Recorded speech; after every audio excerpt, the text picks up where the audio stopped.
Hey guys, I am back with Junie Jones and her big fat mouth. We are on chapter 4.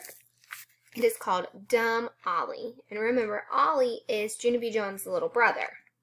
So we just left off where she was on the bus and she said what she wanted to be, but she couldn't name what it was and everybody was kind of making fun of her. Chapter 4, Dumb Ollie. I got off the bus at my corner. Then I runned to my house speedy quick.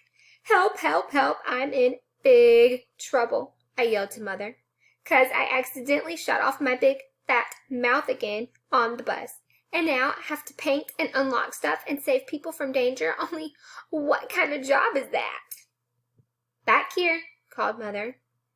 Back here means the nursery. The nursery is the place where my new baby brother named Ollie lives. I ran there very fastest.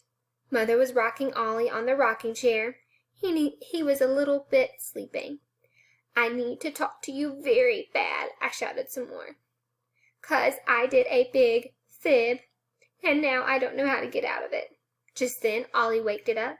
He started crying very much. Great, said Mother, very growly. Yeah, only sorry, but I'm upset here, I explained. Ollie screeched louder and louder. His voice sounded like a scratchy sore throat. Mother put him on her lap. Then she rubbed the sides of her forehead with her fingers.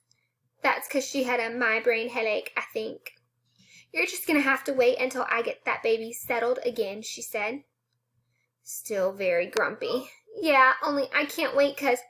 Mother butted in. Now, Junie, I'll be out to talk to you as soon as I can. Now, please go. Then she pointed out the door.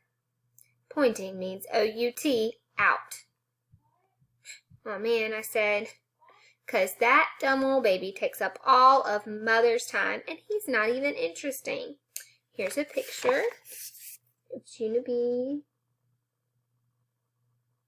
Look at baby Ollie.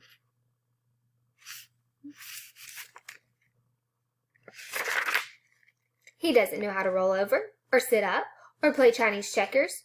He is a dud, I think. I would like to take him back to the hospital, but Mother said no. After I left the nursery, I went outside in my front yard, and then I sat in the grass all by myself, and I played with a stick and another ant. Only this ant bit me, and so I had to drop a rock on its head. Finally, my daddy's car came into the driveway, and my heart got very happy. Daddy's home, Daddy's home, hooray, hooray, hooray, I yelled. Then I ran to him, and he picked me up and gave me my biggest hug. I'm very glad to see you, I said, 'cause on Monday I have to dress up like what job I want to be, except for I accidentally said I'm going to paint and save people and carry lots of keys. Only what kind of dumb bunny job is that? My daddy put me down. His eyebrows looked confused at me.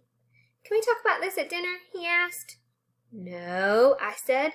We have to talk right now, 'cause I've already waited all I can and I'm getting tension in me. Well, I'm afraid you're going to have to wait just a little while longer, said Daddy. Because right now I've got to see if your mother needs help with the baby. Then he did a kiss on my head and he walked right into the house. And guess what? Sometimes I wish Dumb Ollie never even came to live with us. And that's the end of that chapter, and we'll pick up with chapter 5 tomorrow. I hope you all have a great evening. It was so great to chat with some of you guys today on our WebEx, and I hope we can do more of that. I hope you got outside and enjoyed some sunshine today. Bye, guys. See you later. Love ya.